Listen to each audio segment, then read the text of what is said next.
Hello Stockians, मैं हूं Mohit Pathak, founder Stockia and thank you for watching this video. Weekly analysis video में हम discuss कर लेते हैं कि कल हमारा मार्केट किस तरीके से ओपन हो सकता है, प्लस पूरा अगले आने वाले वीक जो कि शुरू हो रहा है हमारा 7th ऑफ नवंबर से और एंड होगा 11th ऑफ नवंबर को। मंडे ट्यूसडे को छुट्टी होगी, हॉलीडे होगा, आपको पता होना चाहिए। ओके, तो आप यहाँ पे ध्यान दीजिए कि जो हमारे पास उस वीक में ट्रेडिंग डेज है 1, 2, 3 एंड मतलब 3 तो एक्सपायरी के लिए है एंड टोटल 4 ट्रेडिंग डेज हैं। ओके, चलिए अब हम वीकली एनालिसिस वीडियो में डिस्कस कर लेंगे। बट आप अगर मेरे चैनल से पहली बार जुड़े हो तो आपको बता दूं, मैं हर डेली मैं प्री मार्केट एनालिसिस का वीडियो डालता हूं कि मार्केट में आपको किस तरीके से कल ट्रेड करना चाहिए। प्लस हर संडे को वीकली एनालिसिस वीडियो होता है ताकि आपका ये व्यू पता चल सके कि मार्केट में पूरा अगले हफ्ते तक काम कैसा हो सकता है, किस तरीके से आपको ट्रेड करना चाहिए। और ये सब वीडियोस में जो बनाता हूँ उसमें हम 3-4 चीजों को डिस्कस करते हैं, जैसे कि डेटा, ओपन इंटरेस्ट और ये सब। और डेटा के साथ साथ मैं आपको बताता हूँ चार्ट्स के पैटर्न और वो सब प्रॉपर चीजें डिस्कस करते हैं, क्या क्या सेटअप है। प्लस ग्लोबल क्यूज मतलब कि भाई मार्केट में क्या चल रहा है, यूएस डॉलर क्या कर रहा है, अमेरिका के मार्केट क्या कर रहा है, या फिर मार्केट को इंपैक्ट करने वाली चीजें जैसे कि crude oil, government bonds, US का बॉन्ड यील्ड, ये सब कैसे इंपैक्ट करते हैं, हम इन सब बारे में डिस्कस करते हैं। ओके, तो ये पूरा पावर पॉइंट लर्निंग सेशन होता है, पूरा वीकली एनालिसिस। आप इसको आराम से इत्मीनान से देखिए और जो भी मैं यहाँ पे बताता हूँ उसको लॉजिक आप नोट करिए ताकि आपको इन फ्यूचर जब भी आप वीडियो देखो तो आपको समझ आ जाए। सो अच्छा लगे तो लाइक कर दीजिएगा, सब्सक्राइब कर दीजिएगा, दोस्तों के साथ शेयर भी कर दीजिएगा। और इसी के साथ साथ मेरे Twitter ID and Telegram channel को भी ज्वाइन एंड फॉलो करें। इससे बेनिफिट क्या होगा कि मैं लाइव मार्केट में चार्ट्स अच्छी अपॉर्चुनिटी जब भी आती है तो मैं शेयर करता रहता हूँ, जिससे आप चाहें तो अपना कुछ ट्रेड करके प्रॉफिट भी जनरेट कर सकते हैं। अदरवाइज आप अगर चाहें तो नॉलेज भी इंक्रीज कर सकते हैं। ओके, चलिए सो अब मैं शुरू करता हूँ अपने वीकली एनालिसिस के ऊपर। तो वीकली एनालिसिस में सबसे पहले हम शुरू कर लेते हैं कि भाई हमें करना क्या है। तो फॉर्मेट में आपको बता दूं, सबसे पहले हम ग्लोबल क्यूज को डिस्कस करते हैं। ग्लोबल क्यूज में अगर हम देखें तो यहाँ पे सबसे पहले देखेंगे सीधे सीधे डॉलर को। ओके, अब डॉलर इंडेक्स जो है वो 110 पे आ चुका है और आपको पुराना जब भी मेरे वीडियोस देखते होंगे तो आपको हमने यहीं पे डिस्कस करा था, इस जगह पे जब था डॉलर इंडेक्स। यहाँ पे आपका ये पहली बात तो हायर हाई का पैटर्न बना करके यहाँ से बाउंस बैक होने वाला था, यहीं से हम डिस्कस कर लें कि यहाँ से अगर डॉलर ऊपर गया तो हमारे मार्केट में इफेक्ट आ सकता है। और आप देख सकते हो जहाँ से जब ये यूएस डॉलर ऊपर गया, इंडेक्स ऊपर गया और मार्केट वहीं से या तो साइडवेज है या तो फिर थोड़ा सा डाउन ट्रेंड में है। तो ये सब चीजें आप बेसिकली याद रखें और इसके चार्ट पे भी एनालिसिस करें। यहाँ पे आपको अगर रिवर्सल दिखे तो समझिए हमारे मार्केट के लिए पॉजिटिव साइन है, और यहाँ पे अगर बुलिशनेस दिखे तो समझिए हमारे मार्केट के लिए थोड़ा सा वहां पे आपका एक नेगेटिव साइन होता है या फिर साइडवेज भी रह सकता है। दोनों चीजें होती है। जैसे आपको ऑप्शन सेलिंग पता है कि भाई ऑप्शन सेलिंग में अगर आपके फेवर में चली गई प्राइस की मूवमेंट तो आपको बेनिफिट होगा, और अगर फेवर में नहीं गई मतलब साइडवेज हो गए तब भी आपको प्रॉफिट होगा। तो यहाँ पे भी क्या है, यहाँ पे जैसे आपको यहाँ पे ब्रेकआउट दिखता है तो ब्रेकआउट होने का मतलब है कि आपके मार्केट के लिए थोड़ा सा नेगेटिव। अब मार्केट अगर नेगेटिव नहीं भी होगा तो साइडवेज हो जाएगा, मतलब वो आपको साइडवेज करेक्शन दे देगा। तो इन सब चीजों को आप प्रॉपर डिस्कस करिए और समझिए, और जो पुराने वीडियोस आप उसको देखते रहिए ताकि आपको समझ में आ सके। तो फिलहाल अगर हम देखें तो जो डॉलर इंडेक्स है वो एक रिवर्सल फेस करके नीचे आ रहा है। और अगर मैं देखूं यहाँ पे तो आप समझ सकते हैं कि लोअर लोस का पैटर्न बनना चालू हो गया। अगर ये इसके नीचे चला गया, तो इसमें डाउन ट्रेंड कंफर्म हो जाएगा और फिर इसके लिए जो गवर्नमेंट की पॉलिसीज है वही फिर एक इफेक्ट बन जाएंगी। अदरवाइज ये प्राइस एक्शन वाइज ये साइडवेज मतलब ये नेगेटिव ट्रेंड में हो जाएगा, और ये नेगेटिव ट्रेंड में हो जाएगा तो हमारे मार्केट के लिए वो पॉजिटिव साइन है। तो फिलहाल हम देखते हैं आगे ये कैसा परफॉर्म कर सकता है। अभी तक इसमें क्या दिखाई दे रहा है, ये छोटा सा अगर इसके नीचे चला गया, ये जो लो है इसने तोड़ दी। यहाँ पे देखिए फिलहाल इस वाले लो को तोड़ दिया है, एक लोअर लो बन चुका है। बट मैं मानता हूं कि इसके नीचे अगर एक बार क्लोज हो गया तो वो थोड़ा ज्यादा स्ट्रॉन्ग सिग्नल होगा। तो अगर यहाँ से इसके नीचे चला गया तो हमारे मार्केट के लिए पॉजिटिव साइन हो सकता है। बिकॉज रीजन क्या है कि जब भी डॉलर इंडेक्स नीचे जाता है तो हमारे मार्केट में इनफ्लोस बढ़ जाते हैं। इनफ्लोस दैट मीन्स कि आपके एफआईएस बाई करना चालू कर देते हैं। तो बाई वहां पे बाइंग होगी तो आपको पता है मार्केट ऊपर चला जाएगा। ये तो हो गया डॉलर इंडेक्स। अब हम चलते हैं यूएस का 10 ईयर का बॉन्ड यील्ड। अब अगर हम बॉन्ड यील्ड को भी देखें तो ये भी कंटिन्यू बुलिश ही है, और हमने ट्रैक कर रहा हूं यहीं से हम सब, और यहाँ पे हमने ब्रेकआउट को भी ट्रैक किया था कि अब ये खतरे की घंटी हो चुकी है। जब इसका ब्रेकआउट हुआ था सितंबर, आप सबको पता है, तो यहीं से फिर ये देखिए कंटिन्यू ऊपर हमारा मार्केट भी कैसे डाउन रहा। बट अगर हम इसमें फिलहाल इसको देखें तो यहाँ पे हमें क्या दिखाई दे रहा है, ये एक थोड़ा सा एक सेलिंग जोन बन रहा है, सेलिंग का एरिया यहाँ पे देख सकते हैं। एक तरीका आपका समझिए कि हैमर टाइप बना है। ये हो सकता है अगर ऊपर जाकर के रिवर्स हो जाए तो ठीक, ओके। और इसके नीचे अगर चला जाए, लेट्स से ये डबल टॉप बना दे, यहाँ पे देखिए डबल टॉप बना दे और इसके नीचे ऐसे ब्रेकडाउन दे दे, तो ये बड़ा ही अच्छा हमारे लिए मार्केट के लिए हो जाएगा। क्योंकि जब बॉन्ड यील्ड घटेगी तो क्या होगा कि बॉन्ड में पैसा डालने से अच्छा है कि वो लोग इक्विटी में पैसा डालेंगे, और जब इक्विटी में पैसा आएगा तो आपको वहां पे गेन दिखाई देगा। अब होप करिए कि ये डबल टॉप बन जाए और उसका नेकलाइन का ब्रेकडाउन हो जाए ताकि वो आपके मार्केट के लिए बहुत अच्छा रह सके। फिलहाल यहाँ पे न्यूट्रल हूं मैं, अब इसके ऊपर निकलेगा तो मैं थोड़ा सा बेरिश हो जाऊंगा, और अगर इसके नीचे निकलेगा तो मार्केट में अपने बुलिश हो जाऊंगा। बट देखते हैं अगले हफ्ते क्या हो सकता है। ओके, चलिए क्रूड ऑयल। अब ये क्रूड ऑयल मुझे लगता है कि ये थोड़ा सा अभी काम करेगा विलन का। अभी तक तो ये ठीक था, ये नीचे जा रहा था, बट अब ये विलन का काम करेगा। विलन का काम ये कैसे करेगा देखिए, हालांकि अभी महंगाई में थोड़ी सी गिरावट आ रही है, जो डेटा आ रहे हैं वो ठीक ठाक ही आ रहे हैं, हालांकि यूरोप में समस्या आ रही है, बट हमारे लिए और अगर अमेरिका के लिए देखें तो ठीक ठाक है, मतलब बहुत बुरा भी नहीं है, बहुत अच्छा भी नहीं है। हालांकि अभी जो जेरोम पावेल है फेड के चेयरमैन, उन्होंने बोला कि भैया मैं और ज्यादा अभी अग्रेसर में आऊंगा, और 75 बेसिस पॉइंट उन्होंने बढ़ा दिया। हमारे यहाँ की भी पॉलिसी आने वाली है, बट पॉइंट ये है कि अभी देखिए दिक्कत इसमें क्या होगी कि अब जाकर के, अभी तक ये जो था ना ये थोड़ा सा ठीक था, ये बैठा, ये साइड हीरो, ये साइड विलन का काम कर रहा था, बट अब ये मेन विलन का काम करेगा।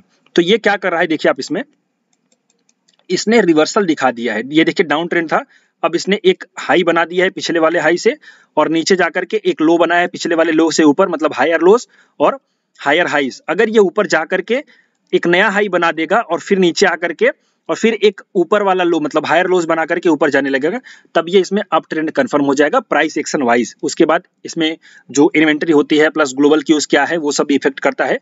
बट अगर ये सही में रहा, और हालांकि आपको पता है प्राइस सेक्शन में सब कुछ इंक्लूडेड होता है, और अगर ये ऐसा हो गया तो फिर ये क्या करेगा, ये बुलिश हो जाएगा, मतलब क्रूड ऑयल के रेट बढ़ने लगेंगे। और आपको तो पता है अगर क्रूड ऑयल का रेट बढ़ेगा तो क्रूड एक बेसिक कमोडिटी है किसी भी कंट्री के लिए, और हम 80% इंपोर्ट करते हैं।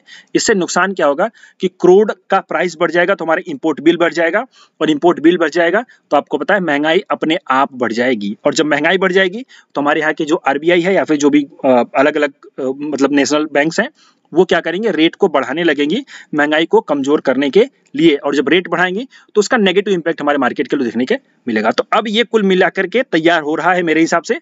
अब मैं इसको समझ सकता हूँ ये विलन का बेटा है, और अब जो पुराने वाले विलन थे वो थोड़े से कमजोर हो रहे हैं। जैसे होता है ना बॉलीवुड की फिल्मों में, मेन विलन मर जाता है तो उसका बेटा बदला लेता है, तो अब ये बदला लेने वाला है। हालांकि इसमें मैं क्रूड ऑयल एक्सपोर्टर कंट्रीज की भी बोलूंगा कि भैया रिक्वेस्ट कर रहा हूं कि आप लोग थोड़ा प्रोडक्शन बढ़ाओ ताकि सप्लाई बढ़े। सप्लाई बढ़ेगी तो थोड़ा सा बेनिफिट होगा। उसके ऊपर मैं बहुत ज्यादा डिस्कस नहीं करूंगा क्योंकि एक जनरल है, आप लोगों को पता होगा। सो फिलहाल यहाँ पे क्या हो रहा है, ये अब थोड़ा सा बुलिशनेस दिखा रहा है। इसके बढ़ने से हमारे मार्केट को नेगेटिव इंपैक्ट दिखेगा, और वो बहुत खास नहीं दिखेगा बट एटलीस्ट दिखेगा जरूर, क्योंकि वो इकोनॉमी के लिए नेगेटिव होता है। ओके चलिए, सो ये ग्लोबल क्यूज थे। और थोड़ा सा अगर मैं देखूं महंगाई को तो प्रोड्यूसर्स प्राइस कहाँ गया, ये रहा। अब महंगाई देखिए अटकी हुई है वहीं पे, मैं काफी दिनों से ये वीडियो बना रहा हूँ, यहीं पे घूम रही है। 62 पे थी, फिर नीचे आ गई, तो थोड़ी सी ऊपर चली गई, मतलब ठीक ठाक ही है, बट अभी ये कंट्रोल में है। और अगर मैं वहाँ के ब्राजील के मार्केट को देखूं, क्योंकि आपको पता है कि अगर इंडिया में मतलब इंडिया को थोड़ा सा, इंडिया का पैसा और अगर कहीं शिफ्ट होगा तो वो ब्राजील में शिफ्ट होगा, तो ये देखिए आप इसको देख सकते हैं, ये थोड़ा सा बुलिश हो रहा है, बट देखते हैं क्या हो सकता है यहाँ पे। बट इसका हमारे यहाँ पे इम्पैक्ट नहीं है। यूके को देखें अगर, यूके के मार्केट, तो आपको पता है यूके के मार्केट भी कुछ ज्यादा ही दिक्कत में थे। यहाँ पे डाउन ट्रेंड कंफर्म था, बट यहाँ पे देखिए अभी डबल बॉटम बना करके ये बुलिश हो रहा है, तो थोड़ा सा हो सकता है बुलिश हो जाएगा, बट उतना स्ट्रॉन्ग ये प्राइस एक्शन नहीं है कि ये एकदम नया हाई बना देगा। नया हाई बनाने के लिए इसको क्या करना है, इसको पूरा ग्लोबल क्यूज अच्छे से चाहिए। हालांकि सुनक जी आए हैं, थोड़ा उनकी वजह से ये मार्केट ऊपर जा रहा है, मतलब यूके के मार्केट सुनक जी के वजह से ऊपर जा रहा है। बट देखते हैं क्या हो सकता है, बट फिलहाल हमें इससे मतलब नहीं है, हमें मतलब अपने इंडियन मार्केट से। तो इन सबको देखने से फायदा ये होगा कि अगर ये सब पॉजिटिव रहेंगे, ग्लोबल मार्केट पॉजिटिव रहेंगे, तो हमारा वाला मार्केट भी पॉजिटिव रहेगा। और अभी फिलहाल हम पूरी इंडिया को आउट परफॉर्म, मतलब पूरे वर्ल्ड को आउट परफॉर्म कर रहे हैं, तो ये हमारे लिए अच्छी बात है। अब हम चलते हैं अपने इंडेक्स पे, आ जाता है निफ्टी पे। तो निफ्टी में अगर मैं डेली चार्ट पे जाऊं, तो यहाँ पे मैं चार्ट को फुल स्क्रीन में कर देता हूँ। अब डेली चार्ट में जाऊं तो ये छोटा सा एक जो रेजिस्टेंस था उसी को फेस कर रहा है। अगला रेजिस्टेंस जो दिखेगा आपको, ये दिखेगा 18,340 या 4950 ले लो। सो 18,350 आपका रेजिस्टेंस है। अगर इसके पास जाकर के थोड़ा सा रेजिस्टेंस मिलेगा, हालांकि ऐसा नहीं है कि एकदम जाकर के वो नीचे चला जाएगा, एकदम ऐसा नहीं है, बट ये थोड़ा सा वहां पे रेजिस्टेंस फेस करेगा, तो या तो साइडवेज हो जाएगा या तो फिर उसको वहां पे जाकर के थोड़ा सा 100-200 पॉइंट का करेक्शन आएगा। और अगर कोई अच्छा ग्लोबल क्यूज रहा तो हो सकता है थोड़ा सा करेक्ट होकर के फिर ये बुलिशनेस दिखा दे, ये ऊपर की तरफ। अब अगर नीचे की तरफ, अच्छा फिलहाल मैं यहाँ पे एक बार फिर से बता दूं, ये जो भी मैं डेटा बता रहा हूँ आपको मैं वीकली बेसिस पे बता रहा हूँ। तो वीकली में क्या होता है, 4-5 दिन होते हैं, तो 4-5 दिन के बेस पे आप इसको लेके चलो, ऐसा नहीं कि कल ही हो जाएगा, समझ रहे हो। तो आप इसको 4-5 दिन के बेसिस पे लेके चलो। अब आगे देखते हैं यहाँ पे सपोर्ट आपको क्या मिल सकता है। तो सपोर्ट जो मुझे दिखाई दे रहा है डेली चार्ट पे, डेली चार्ट पे मुझे कहीं सपोर्ट नहीं दिखा रहा है सही से। मैं आपको दिखाता हूँ 240 मिनट्स यानी 4 घंटे, जो कि मेरा फेवरेट पैटर्न, मेरा फेवरेट टाइम फ्रेम। यहाँ पे ये मुझे सपोर्ट दिखाई दे रहा है। जो कि है 17,960, 17,960। इसके अच्छा आपको पता होगा मेरे पुराने वाले प्री मार्केट में मैंने यही बाइंग का लेवल दिया था और मार्केट देखो वहां पे एग्जैक्ट खुला।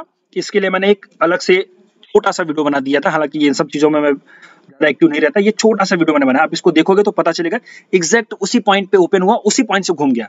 मतलब 4-5 पॉइंट का डिफरेंस और उतना परफेक्ट लेवल देना ये आम बात नहीं है। मतलब मेरे लिए तो मतलब खुद मैं सरप्राइज था कि भाई मेरी एनालिसिस इतनी सही कैसे हो सकती है। बट होता है कभी कभी जब आप ईमानदारी से मेहनत करते हो तो ऐसा ही होता है। सो पॉइंट है कि डेटा वेटा डिस्कस करता हूँ, चार्ट के पैटर्न डिस्कस करता हूँ, सब कुछ एक पॉजिटिव वे में देखना चाहता हूँ, तो एक थोड़ा सा सही तरीके से आपका जब आपका नजरिया और नियत साफ होगी तो आपको बेनिफिट मिलेगा। सो यहाँ पे देखते हैं उसी जगह पे ओपन हुआ था। अब यही मेरा क्या बन जाएगा, सपोर्ट बन जाएगा। तो अगर इसके नीचे मार्केट गया, ओके, इसके नीचे अगर 4 घंटे की क्लोजिंग हुई तो ही मैं समझूंगा कि मार्केट में बेरिशनेस आ रहा है, अदरवाइज बेरिशनेस मार्केट में नहीं है। सो यहाँ पे ध्यान दिए 17,960 इसके नीचे जब जाएगा, 4 घंटे की कैंडल क्लोज होगी, तब मैं समझूंगा कि मार्केट अब बेरिश हो रहा है। और अगर बेरिश होगा भी तो कहां तक जाएगा, बेरिश होने के बाद भी वो जाएगा यहां तक, जो कि नेक्स्ट बाइंग लेवल आएगा 17,780। तो अगर मैं अगले वीक की रेंज लूं तो अगले वीक की रेंज मेरी निकलती है ऊपर की तरफ 18,350 और नीचे की तरफ 17,780। ये मेरी रेंज है अगले वीक के लिए। अब मैं इतनी छोटी रेंज क्यों ले रहा हूं, इसके पीछे का कारण है, इसके पीछे का कारण है डेटा। ओके, और यहाँ पे मैं सिर्फ निफ्टी के बारे में बात करूंगा, बैंक निफ्टी के बारे में आप थोड़ा सा इधर उधर लगा करके अंदाजा लगा सकते हैं क्योंकि मेन इंडेक्स हमारा निफ्टी है। डेटा में अगर मैं आऊँ आपको FIOI फ्यूचर्स का OI, यहाँ पे आप ये मैं स्टॉक ऐसे ले रहा हूँ और आप इसको चाहो तो इंस्टॉल करिए, बड़ा अच्छा एप्लीकेशन है, इसको यूज करिए। यहाँ पे मैं अगर ऑप्शन चेन आपको दिखाऊं तो ऑप्शन चेन में आप अगर देखेंगे यहाँ पे सी देखिए क्या होता है, 18,000 लेटेस्ट में सबसे बड़ा OI पुट का और 18,500 पे यहाँ पे एक आपका कॉल की तरफ OI है। थोड़ा सा निकला यहाँ पे डाउन साइड और मतलब कॉल में भी OI है, बढ़ रहा है, ये क्यूमुलेटिव बेसिस पे 3 महीने का। बट यहाँ पे देखो 18,000 का सपोर्ट है, तो 18,000 का जो सपोर्ट है वो स्ट्रॉन्ग सपोर्ट है और ऊपर की तरफ 18,500 का आपका एक रेजिस्टेंस है। अब हालांकि 18,000 का जो सपोर्ट है इसमें थोड़े से बायर भी हैं, मुझे पता है क्यों है, क्योंकि मैंने आपको हमेशा बताया कि वो FIS अभी हेज करने लगे हैं अपने आप को और हेज किया भी है। दैट्स वाई जो मैंने मार्केट में आपको इस वो टेलीग्राम पे मैंने अपडेट करी थी। भाई जब आप टेलीग्राम पे अपडेटेड रहो, उसको फॉलो करो, तो वहाँ पे मैंने अपडेट किया था कि निफ्टी पागल बनाएगा और आप देख सकते हो निफ्टी ने पूरा पागल बनाया था। तो वो रीजन ये था कि FIS ने अपने आप को हेज किया था ऑप्शंस बाइंग करके। तो जब ऑप्शंस बाइंग करके वो हेज करते हैं तो क्या होता है, मार्केट आपका इधर उधर घुमा करके आपको पागल बना देता है। ओके, सो यहाँ पे 18,000 का सपोर्ट है और ये तो थोड़ी सी छोटी वाली रेंज, अगर इससे क्या होगा ये शिफ्ट हो जाएगा 9 पे या फिर 7 पे शिफ्ट हो जाएगा यहाँ पे, तो इस दैट्स वाई मैं ये छोटी सी रेंज बता रहा हूँ ऑप्शन के लिए। फिलहाल यहाँ पे बाइंग है, आप सब सेलिंग देखते हो बट यहाँ पे बाइंग हुई है, दैट्स वाई मैं थोड़ी सी इसको अपने तरीके से देख रहा हूँ। और ये मैं थोड़ा सा मैं इसको क्यों देख रहा हूँ ये सब मैं अपने क्लासेस में समझाता हूँ, तो आप अगर चाहें तो ज्वाइन कर सकते हैं और उसकी डिटेल अभी इसी वीडियो के लास्ट में आ जाएगी, तो आप उसको देखिए और अच्छा लगे तो ज्वाइन कर सकते हैं। कोई क्वेरी रहे तो आप मुझे इस नंबर पे कांटेक्ट करके डाउट्स पूछ सकते हैं। सो फिलहाल ऑप्शन चेन में क्या मिल रहा है, 18,000 का सपोर्ट, और अगर 18,000 टूटने लगेगा तो ये सब शिफ्ट हो जाएगा 1770 पे, मतलब 17,700 पे और 17,800 पे शिफ्ट हो जाएगा, मेरे हिसाब से ऐसा पता है। और ऊपर की तरफ जब जाने लगेगा थोड़ा सा मार्केट वालों को पैनिक होगा, बट क्या होगा ये 18,500 पे स्ट्रांग हो जाएगा। और अगर 18,500 का OI घटने लगे, हालांकि जो मुझे संभावना नहीं दिखाई देती, अगर घटने लगे तो समझो मार्केट और बुलिश हो जाएगा। तो वो जो मैं रेजिस्टेंस बता रहा हूँ उसमें ब्रेकआउट होने का चांस है, बट अगले वीक के लिए मुझे नहीं लगता है। ओके, ऐसा मेरा मानना है, हो भी सकता है और नहीं भी हो सकता है, यहाँ पे मैं पूरा एकदम आपको डिस्क्लेमर दे देता हूँ। इसके बाद मैं अपनी फाइल पे चलता हूं कि ये सब बताने का रीजन क्या है। देखिए अभी फिलहाल क्या था, FIS जो थे नेट नेगेटिव थे, थोड़े से ये लोग पॉजिटिव होने लगे, फिर थोड़े से एक बार पॉजिटिव है फिर पॉजिटिव है। अब इनका क्या है, थोड़ा सा ये लॉन्ग पोजीशन भी घट रही है, तो लॉन्ग पोजीशन भी घट रही है, दैट्स वाई मैं इनको थोड़ा सा न्यूट्रल मान रहा हूं और थोड़ा सा बेरिश मान रहा हूं। अब बेरिश इसलिए मान रहा हूं कि ये लॉन्ग पोजीशन घट रही है और न्यूट्रल इसलिए मान रहा हूं, वोलेटाइल इसलिए मान रहा हूं, मतलब क्योंकि इन्होंने अपने आप को हेज कर रखा है। यहाँ पे देखिए आप कॉल लॉन्ग 35 से 57 लॉन्ग हो गए और पुट में देखिए 41 से 56, तो मतलब पुट लॉन्ग और कॉल लॉन्ग इन लोगों ने दोनों कर रखे हैं। कॉल लॉन्ग और पुट लॉन्ग करने का मतलब है बेसिकली ये लोग अपने आप को हेज करके रख रहे हैं। ओके, तो इनको भी थोड़ा सा डर लग रहा है और मैं अपने मार्केट में बताता रहता हूँ, मतलब प्री मार्केट वाले वीडियोस में बताते रहता हूँ। क्लियर, तो ये एक आप व्यूज को समझ लीजिए, दैट्स वाई मैं इसके बेस पे बोल रहा हूँ, थोड़ा सा वॉलेटिलिटी प्लस बड़ी रेंज में डिसाइड नहीं कर रहा हूँ। क्लियर, तो ये मेरा आपका वीकली के लिए है। अब कल के लिए अगर मैं थोड़ा सा बता दूं प्री मार्केट वाला, तो उसके लिए मैं आपको 15 मिनट का टाइम फ्रेम बता दूं, छोटा फ्रेम आपको होना चाहिए। बाइंग कहां से कर सकते हैं, ओके, तो देखिए 5 मिनट में आ जाइए। अब वीकली ये देखिए वो सब जो था वीकली था, बट यहाँ पे अब मैं डेली बेसिस बता रहा हूँ कि आपको प्री मार्केट में क्या करना है। तो देखिए आपका जो सेलिंग स्टार्ट होगा ना, मतलब शॉर्ट यहाँ पे सॉरी लॉन्ग अनवाइंडिंग जो चालू होगी, वो लॉन्ग अनवाइंडिंग चालू होगी इस एरिया से। ये देखिए काफी आपका स्ट्रॉन्ग सपोर्ट था और इसके नीचे अगर जाएगा जो कि है आपका 18,010, ओके 18,010, अगर इसके नीचे 15 मिनट का कैंडल क्लोज होने लगेगा तो समझिए वो डाउन ट्रेड हो जाएगा। तो इसके नीचे आप सेल कर सकते हैं और आप बाइंग फ्रेश करोगे इसके ऊपर। देखिए अभी भी ये चूंकि ये जो रेड कैंडल है, रेड कैंडल से ये नए लोग जो है समझ लो, रेड कैंडल को कभी भी रेजिस्टेंस नहीं मानना चाहिए, ओके। ग्रीन कैंडल ये रेजिस्टेंस आपका है और ये इसने काम किया। अब ये हो सकता है यहाँ पे काम करे या ना करे मुझे नहीं पता है, बट इसको आप रेजिस्टेंस नहीं मान सकते। रेजिस्टेंस आपको क्या मानना पड़ेगा, प्रॉपर आपको ये थोड़ा सा इसके ऊपर वाले लेवल को मानना पड़ेगा, हालांकि जो कि वही निकल के आ रहा है, बट इसके ऊपर निकलेगा तो ही यहाँ पे शॉर्ट कवरिंग चालू होगी और शॉर्ट कवरिंग उसको खींच के लेके जाएगी 18,500 की तरफ या 400 की तरफ। लेकिन अगर वो नहीं होता है तो यही आपका रेजिस्टेंस का काम करेगा। तो आपको बेसिकली वहां पे ऊपर सेलिंग अपॉर्चुनिटी ढूंढनी है, कोई एक रिवर्सल का पैटर्न, लेट से एक ऊपर जाकर के डबल टॉप बनाया फिर आप सेल कर सकते हैं, नीचे आकर के डबल बॉटम बनाया तब आप बाई कर सकते हैं। इन सब जगह पे ये एक पैटर्न बन जाएगा। दूसरा पैटर्न आपका क्या बनेगा, कोई बुलिश एंगल्फिंग नीचे की तरफ और ऊपर की तरफ बेरिश एंगल्फिंग बन जाएगी, तो वहां पे भी आप सेल कर सकते हैं, मतलब buying selling. So basically range में टाइट दे रहा हूं क्योंकि डेटा टाइट है, इसकी वजह से आप समझ सकते हो। तो प्री मार्केट में आपको इस तरीके से काम करना है। और प्री मार्केट में बैंक निफ्टी के बारे में अगर मैं बात करूं तो बैंक निफ्टी आपको बाइंग करना है किस जगह से, बाइंग आपको करना है इस जगह से। ये 45 मिनट्स का है, एक सेकेंड मैं इस पे 15 मिनट पे चले जाता हूँ।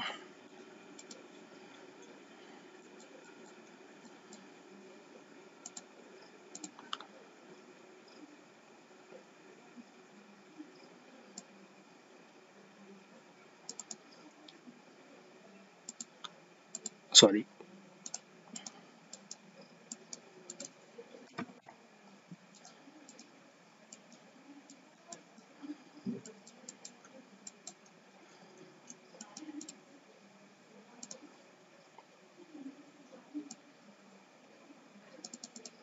बैंक निफ्टी अगर आपको थोड़ा सा यहाँ पे मिले, थोड़ा सा यहाँ पे ध्यान दे, ये 15 मिनट का चार्ट है और कैश का चार्ट में दिखा रहा हूँ बैंक निफ्टी में, ओके। अब बैंक निफ्टी में अगर कल आपको ये यहाँ पे साइडवेज खुली, यहाँ पे आई, कोई रिवर्सल दिखा 1 मिनट या 5 मिनट पे, तो आप यहाँ पे बाइंग कर सकते हैं। लो आपका स्टॉप लॉस रहेगा, ओके। और टारगेट आपका होगा पहला वाला यही, यहाँ पे ध्यान दीजिए, मतलब साइडवेज इसके बीच में खुली, साइडवेज या खुली या फिर मतलब ऐसे खुली, नीचे आ गए, यहाँ पे कोई बाइंग का रिवर्सल मिला तो आप यहाँ पे बाइंग करोगे और ऊपर जाकर के ये आपका पहला टारगेट, ये स्टॉप लॉस। ये तो हो गया पहला तरीका। दूसरा, ऊपर जाकर के इसी एरिया में अगर कोई रिवर्सल का साइन देगी तो आप सेल करोगे। और हालांकि मुझे सेलिंग का दिखाई नहीं दे रहा है यहाँ पे क्योंकि 3-4 बार हो चुका है, तो हो सकता है ब्रेकआउट कर जाए, बट अगर एक बार रिवर्सल दिखे तो आप वहां पे रिस्क लेकर के थोड़ा सा सेल कर सकते हो, तो स्टॉप लॉस ज्यादा हिट होगा। और अगर स्टॉप लॉस नहीं हिट होगा तो आपको टारगेट मिलेगा, टारगेट आपका बेसिकली यही वाला होगा। और अगर ये निकल गया इसके ऊपर, ये देखिए मैं इसको लेवल बताता हूँ, फाइनल जो अपसाइड का लेवल होगा 41,510, मतलब 41,510 के ऊपर अगर निकलेगा तो ही आप इसमें फ्रेश बाइंग करोगे, क्योंकि यहां से शॉर्ट कवरिंग ट्रिगर हो जाएगी जो उसको खींच के लेके जाएगी 200-300 पॉइंट ऊपर, तो आप उसके ऊपर से ही बाइंग करोगे। अदरवाइज इसके बीच में यहाँ पे बाइंग, यहाँ पे सेलिंग, इसका प्लानिंग करोगे। स्टॉक कोई नहीं है मेरे पास और मैं लाइव मार्केट में आपको अगर ऐसा होगा तो मैं सेंड कर दूंगा टेलीग्राम चैनल पे, आप उसको ज्वाइन रहिए। और अगर लाइव मार्केट में इस एनालिसिस के बारे में कोई डाउट हो, क्वेरी हो, तो आप मुझे इस नंबर पे कांटेक्ट करके या मैसेज करके पूछ सकते हैं, आपको सपोर्ट दिया जाएगा। सो अभी के लिए इतना ही, thank you and wishing you all the best.